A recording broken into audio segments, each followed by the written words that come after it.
Please be aware that the comments, views, opinions shared on this podcast are not meant to diagnose a medical problem and/or legal problem. If you do have a medical problem or legal problem, kindly contact a professional. Welcome to An Apple a Day, a podcast, a resource, a community. Share your experiences and learn from others as we overcome barriers and learn to live a happy, healthy life with a disability. Welcome to the community. Here's your host, Jimmy Apple. All right, you're out of the hospital. You've been to therapy. You've met with your lawyer. Today's the day you got to go before the Social Security judge. You go into that building, those wide hallways, nobody's in it. You can hear your heartbeat echo in the hallway as you go down to the room. You get in there, you meet your lawyer. You sit down, the judge asks you questions, but your lawyer's doing all the answering. You're not saying a word. Takes about a half hour. The judge bangs his gavel. The lawyer puts his hand on your arm, says, "Congratulations, you're permanently disabled." They get two bailiffs. They come over. They put your hands behind your back. They click the handcuffs on. They take you away. They put you in a van. They bring you to a building. They walk you down a dark, dank hallway. You can hear the other prisoners yelling in the background. You've just gone into prison. They bring you to a door. They open it up and they put you inside. You're inside four walls. Four walls. They surround you. There's a window. There's a TV. There's a radio. But you're in these four walls. You think to yourself, well, this won't be too bad. I can watch TV. I can listen to the radio. That gets old after 2 days. Now you're looking around and you're counting the shadows on the walls. You're counting the cracks on the walls. And you can hear people outside. They're laughing. They're having a good time. They're joking. And you're looking out the window and you're wishing, I'd like to be out there. But you can't. You can't. You're a prisoner. You're a prisoner because you're disabled. You can't get out there. You can't do the same things that they're doing. You can't enjoy yourself like they're enjoying themselves. The kids are out there playing ball. The parents are out there talking and laughing. And here you are, you're stuck. You're stuck inside these four walls. You've counted the planks of wood on the hardwood floor 1,000 times already. All you hear is the noise from the outside. TV, all of this is reruns. Radio, you've heard every song there is to hear. You've listened to every talk show there is to listen to. Your computer, you've already gone to the end of the internet twice. You're a prisoner. And the sad thing is, you know that this is a life sentence. A life sentence. My name is Jimmy Apple, and you're listening to An Apple a Day. How you doing today, my friends? Let me ask you, have you ever felt that way? Do you feel that way? I know I have. I've been I've felt so closed in at times. And at times I still do. It's a feeling that doesn't go away. There's things I would love to do, but I can't because I'm disabled. But I want to tell you something. You have to try and focus on the things you can do. When you're thinking that you're a prisoner, you're focusing on the things that you can't do. And that's me. I know I do that. I'm very bad at it. My wife will tell you that. I look at my house during the summer, and I've said this before on the podcast. My greatest joy in life has always been taking care of my property. I love to spend hours. Back when I was working, I'd work all week and then I'd spend Saturday and Sunday working in my yard. I loved it. To the point that it became like an addiction for me. I enjoyed cutting my grass. I enjoyed edging it. I enjoyed working in the garden. I enjoyed having a vegetable garden. I enjoyed having a flower garden. I enjoyed making my house look like a showplace. I always did. Now, I can't do that anymore. I've got a garage full of tools that I refuse to get rid of, but I can't do it anymore. My wife tries. My wife goes out and she'll use the ride-on lawnmower. God bless her. And every one of my tools, they're kept pristine. When I tell you that ride-on lawnmower, regular oil changes, gas never stayed in the tank, the body of the lawnmower was waxed, and you name it, it's pristine. It's like it's brand new. Never left out in the elements. Always clean before it was put away. Always. Same thing with all the rest of my tools. But that was just it. That was my hobby. And the day that I got hurt, my hobby had to stop or at least slow down. As time went on and other things began to happen to me, as a result, my hobby stopped. And it destroyed me there for a while. But I look outside and I think to myself, I can't do this, and I feel like a prisoner. But the secret is you have to start thinking about the things that you can do. There are plenty of things that you can do, and the only way you're gonna find that is for you to sit down and actually think about it. So I wanted to share that with you, simply because I spoke with somebody, and they're feeling like that right now. They feel like they were a prisoner. I do too. I live in a place where it's snowing. It's actually snowing today. And that means that I won't be leaving my house other than to go to a hospital until the snow is gone. I hate snow. Don't ask me why I'm here. I have no idea why I'm back here. But I hate snow. And I'm stuck now. I'm stuck until the snow is gone. But I've come up with other things that I can do when there's snow here. One of the things is this, the podcast. But that's what you have to do. You have to come up with things that you can do and not focus on the things that you can't. Because the more you focus on the things that you can't, the more depressed you're going to be. I just wanted to bring that up. And just one more thing. Try not to make others feel miserable because we feel miserable. They didn't do anything wrong. You didn't do anything wrong. You got hurt. And you're just limited. We've discussed limits a million times on this podcast. We have limits of things that we can't do. And if our loved ones, or our friends and our family, they don't have those same limits, don't make them feel guilty. Do you know what I mean? I enjoy seeing other people enjoy themselves. I'll be honest with you. In the beginning, I didn't. I was, I could have been called a prick or something. But in the beginning, I used to feel bad for myself. I seen other people enjoying themselves, and I was like, man, that's not fair. How come they can do it and I can't? But as time went on, I realized that why shouldn't they be enjoying themselves? They're doing what I'd like to do. So I enjoy watching others enjoy themselves. And you will too. I mean, you'll think about it. These are your family and your friends. Just don't try to lay the blame on them, or don't make them feel guilty. Do you know what I'm saying? In a nutshell here, what I'm trying to say is, when you're disabled, you're not a prisoner. You can still go out. You can still do things. You just have to know your limits. And again, like I said before, we've discussed limits a million times on this podcast. But you can still do things. You're not locked up. You're not a prisoner in your house. And don't make yourself a prisoner in your own head. Just there's certain things you can't do. So put them out of your mind and focus on the things that you can.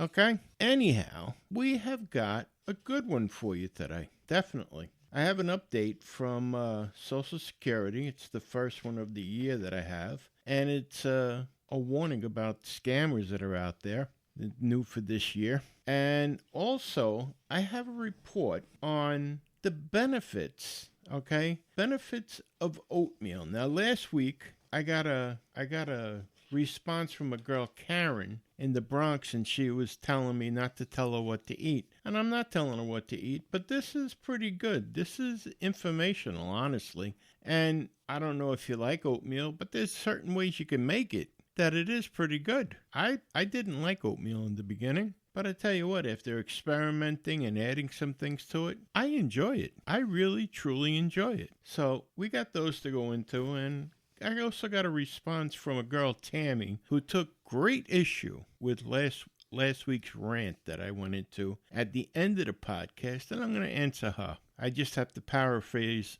her response, because if I read it word for word, it's going to be one long beep. So, all right, let's get to it here. Let's start with the update from Social Security.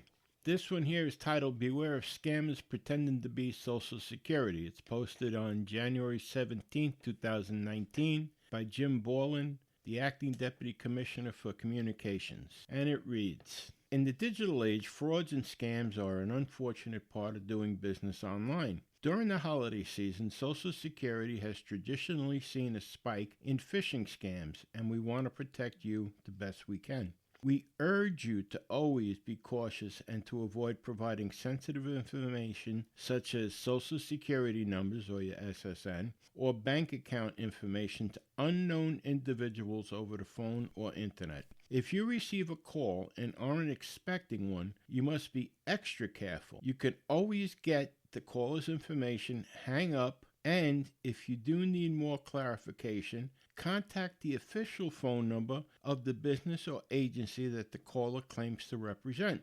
Never reveal personal data to a stranger who called you. Please take note. There's a scam going around right now. You might receive a call from someone claiming to be from Social Security or another agency. Calls can even display the 1-800-772-1213, Social Security's national customer service number, as the incoming number on your caller ID. In some cases, the caller states that Social Security does not have all of your personal information, such as your Social Security number, on file. Other callers claim Social Security needs additional information so that the agency can increase your benefit payment, or that Social Security will terminate your benefits if you do not confirm this information. This appears to be a widespread issue, as reports have come from people across the country. These calls are not from Social Security. Callers sometimes state that your Social Security number is at risk of being deactivated or deleted. The caller then asks you to provide a phone number to resolve the issue. People should be aware that the scheme details may vary. However, you should avoid engaging with the caller or calling the number provided, as that the caller might attempt to acquire personal information. Social Security employees occasionally contact people by telephone for customer service purposes. In only a few special situations, such as when you have business pending with us, a Social Security employee may request the person confirm personal information over the phone. Social Security employees will never threaten you or promise a Social Security benefit approval or increase in exchange for information. In those cases, the call is fraudulent and you should hang up. If you receive these calls, please report the information to the Office of Inspector General at 1-800-269-0271 or online. Remember, only call official phone numbers and use secured websites of the agencies and businesses you know are correct. Protecting your information is an important part of Social Security's mission and to secure today and tomorrow. Well, I don't know about you. I know I've received a couple of those phone calls. I was receiving calls from someone saying that they were the State Police Benevolent Association. Now, I asked them what state. They said all states. I said, okay. And they said they want us to donate because we donated before, which was a lie. I never donated to them before. And they said they wanted to put me down for the same $25 I donated before, and I never donated $25 to them before. So I said to them, do me a favor, send me some paperwork on this organization. And they tell me, oh no, we save money by not printing up paperwork. We just do phone solicitations. I said, okay. I said, well, give me a phone number where I can call you back. Oh, no, our phones are only for calling out. We can't receive calls here. Okay. Well, give me an address. Well, we have so many addresses across the country. Well, give me the one here for New York. I'm not allowed to. What do you mean you're not allowed to? You want to take my money? Where am I supposed to send the money? Oh, no, we process it over the phone. No. Sorry, and I just hung up the phone. Now, I just got a call the other day. Some girl said her name was Brittany, and she says, oh, I'm calling you back because you said you wanted to buy gold. I said, I did what? So she says, I called you last week and you said you were interested in buying gold and you just had to get your credit card. I was like, who did you call? She says, this number. I said, and who did you speak to? Oh, I spoke to you. I said, what's my name? Well, I don't know. Well, how do you know you spoke to me? Because I remember your voice. Your voice is very distinctive. I said, no, I don't think so, and hung up the phone. So they're out there, they're doing this. So there's scams everywhere. So be careful, folks. Be careful. Don't give information to anybody. And if they can't send you any, I know you have goodness in your heart and you want to help out. But here's the rule that I follow for myself. If you can't give me a phone number to call you back, and you can't send me information about your organization, and you can't give me an address that I can check out, I don't send money. And I definitely don't do it over the phone. I send it to the organization. So that's just my way of doing it if I want to donate. But that's me. All right, let's move on here. This next study that I found it in Medical News Today. I found this really interesting because I love oatmeal. I didn't always like oatmeal, believe me. When I was a kid, I used to hate it. My parents used to give it to us on those winter mornings and before school, and I just didn't like it. But as I got older, I kind of got a taste for it, and now that I make it my way, I really enjoy it. But after reading this, I found out all the benefits of oatmeal. It's phenomenal, especially if you have heart problems or asthma or you're a diabetic. Oatmeal is like a wonder food.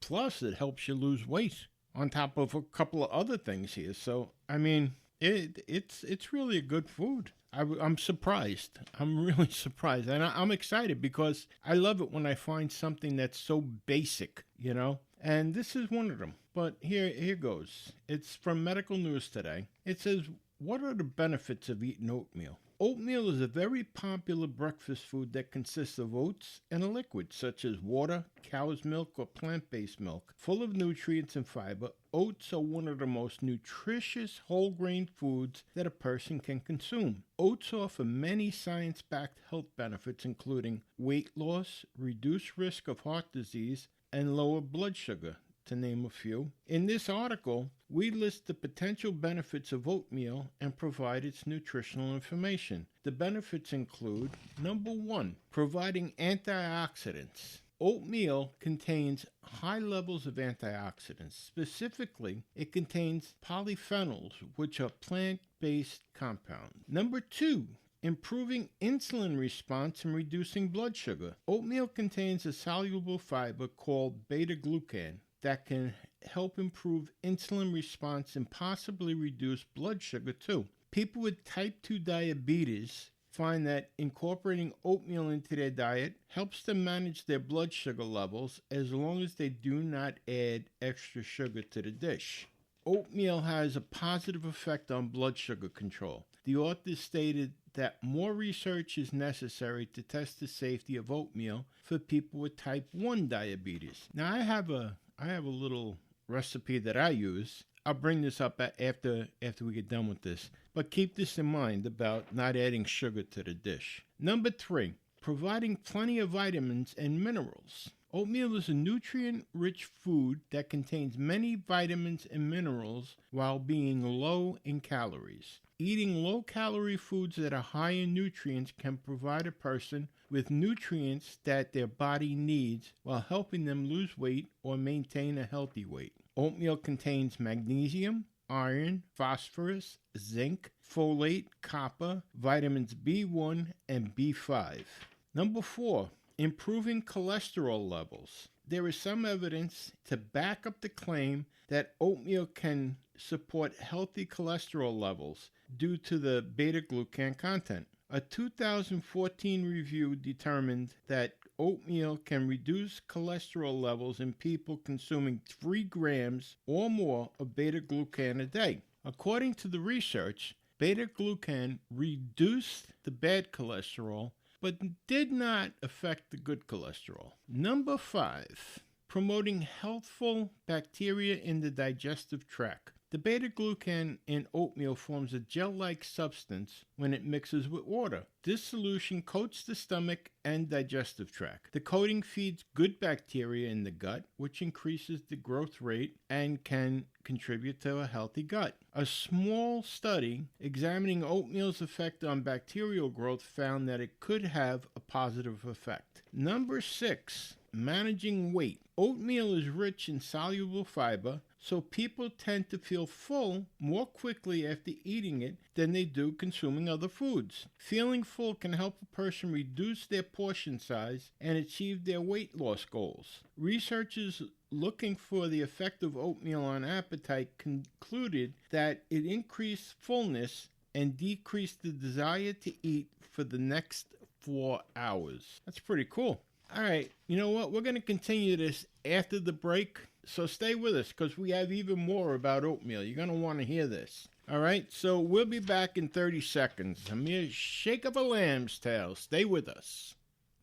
An Apple a Day is brought to you by www.famousapple.com. FamousApple.com is the home site for this podcast, and there you're going to find connections to our Facebook page, our Twitter page. You're going to find connections to our private chat board, our private chat rooms. You're also going to find that we're sponsored now by As Seen on TV, and there's a lot of products displayed on the page for you to check out. So you get a minute, go over there, check out www.famousapple.com. Tell your friends about us, but don't go until we finish the conversation. Let's get back to it.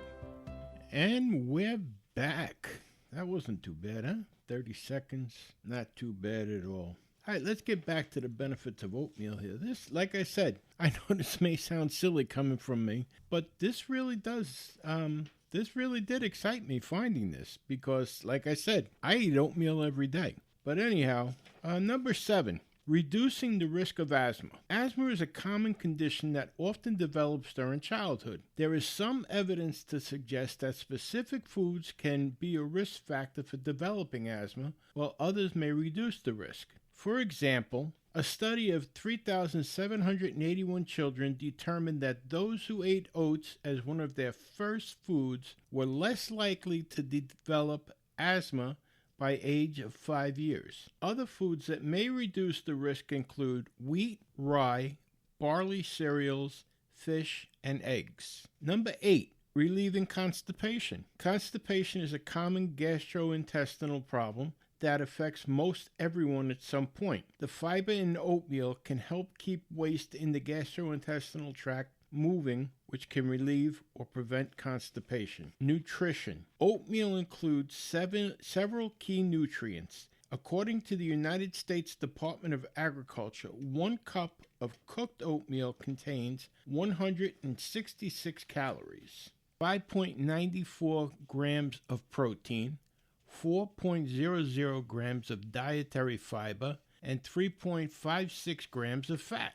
Not too bad, not too shabby. How to cook oatmeal. Oatmeal is available in several different varieties, including oat groat, that's oat, G-R-O-A-T, oat groat, steel cut, crushed, and rolled. Oat groat takes the longest time to cook, as it comprises whole oats. Steel cut, crushed, and rolling oats take less time to prepare. Unless the package says otherwise, people can make oatmeal by boiling oats in cow's milk, plant-based milk, or water. Cooking times will vary and can range from 10 to 60 minutes. Although instant varieties of oatmeal usually cook very quickly, they are also the most processed, and instant oatmeal often contains added sugar and preservatives. So in summary, oatmeal is one of the most nutritious breakfast foods. It may help a person lose weight and reduce their risk of heart disease and lower their blood sugar levels. It's best to choose varieties of oatmeals that are less processed to limit added sugars. All right, here's what I do. I usually get the canister of oatmeal. And to be honest with you, I usually buy the store brand. And I have a cup scooper, and I put a cup of oatmeal into a bowl, and I do it with water, so this way I have less calories in it. But I also add raisins to it, and I add cinnamon. I don't add sugar to it. I add cinnamon, and cinnamon is good for diabetics. So, and that's how I cook it. And it usually takes about 2.5 minutes to make. Now, there's days where I don't use the cinnamon, and I'll use sugar-free maple syrup. I'll use 2 tablespoons of sugar-free maple syrup and mix it in. And it gives it that sweetness, but you're not getting the sugar out of it. And I love it. I love it. And I never even thought about it, but it does actually fill you up. Where I used to snack throughout the morning, but I don't, actually. I have my oatmeal in the morning and that's it. So I really enjoy the oatmeal, and I would recommend it to everybody. I eat it in the winter naturally, but I also eat it in the summer. It fills you up. It's good. It sticks to your ribs. And it's funny because think about it. When you're in the hospital, there is always oatmeal on your tray when it comes up for breakfast. Always. Unless you're down south, then there's always grits on your tray when it comes up for breakfast. That's the first place I ever had grits. Was when I was in the hospital down south. And they're good, too. They're good. I actually buy grits up here, too. But anyhow, let's move on here. All right, I got an email from Tammy in Harrisburg, Pennsylvania, who took great exception to my rant last week about states giving free needles and shooting kits to junkies, while there's people out there suffering from diseases such as diabetes and cancer who have to decide between eating or buying their medication. And they don't get anything for free, just these junkies who are breaking the law. And Tammy wrote me a long email that's got so many curse words in it, even I blushed. So I'm going to paraphrase her email to me, but in a few words, what it was her brother died of an overdose. And for that, I send my deepest condolences. I don't like to hear anybody dying or families losing brothers, sisters, mothers, fathers. May he rest in peace. That being said, Tammy, do you think giving him clean needles would have saved him? Do you think it's our responsibility to supply him with needles? Or is it your family's responsibility to get him into a program? I'm not pointing fingers at anybody. Trust me. What I'm saying is it's not our responsibility, the taxpayer's responsibility, to supply shooting supplies to junkies. And I'm sorry. You told me that your brother overdosed on heroin. So whose fault is that? Is that ours? No. That's his. I'm sorry to say that, but that's his fault. That's not our fault. It's not society's fault. He's the one who took a needle, stuck it in his arm, shot that stuff into himself, and unfortunately, he struck out. Like I said, I don't like to hear anybody die, and I'm not going to rag on about it, but it's not society's fault. You can claim it as all you want, but society didn't put the needle in his arm. And actually, I think if society gives him the needles, then it becomes his fault, their fault. I don't agree with the free needle program for junkies. I don't agree with giving them all these supplies to do an illegal activity just to get high. What about the people that drink? Are we going to go out and give them a bottle of booze? Bottle of nitrate, so this way they don't have to share it with anybody? Come on. You know as well as I do it's wrong. And you can curse at me, you can call me whatever you want, but I'm only telling you the facts. I'm only telling you the truth. It's BS and you know it's BS. What's next? Are we going to give serial killers bullets? This way they have fresh bullets in their guns? Come on. Well, Tammy, may your brother rest in peace. And you and your family, I'm going to keep you guys in my prayers. But I don't know. I still don't agree with the free needle program. I don't think it's society's problem. I think it's the junkies' problem. It's a choice that they make when they go out and they put this stuff in them. It's not up to the taxpayers. It's not up to the government. It's not up to anybody to take care of them. They did it to themselves. That's my opinion. Everyone's entitled to an opinion, right? Anyhow, thank you very much for stopping by this week.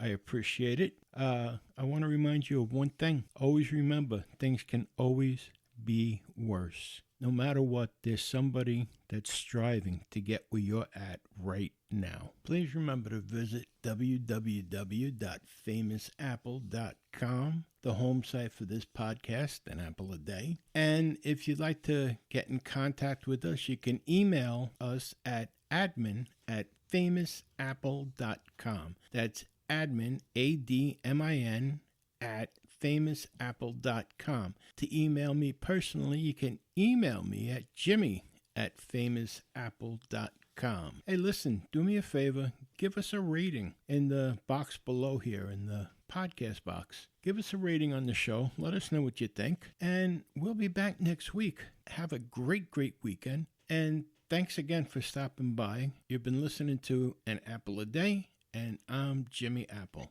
Take care, my friend. Thanks for listening to An Apple a Day with Jimmy Apple, your gateway to a happy, healthy life. Join our community at www.famousapple.com. See you next time.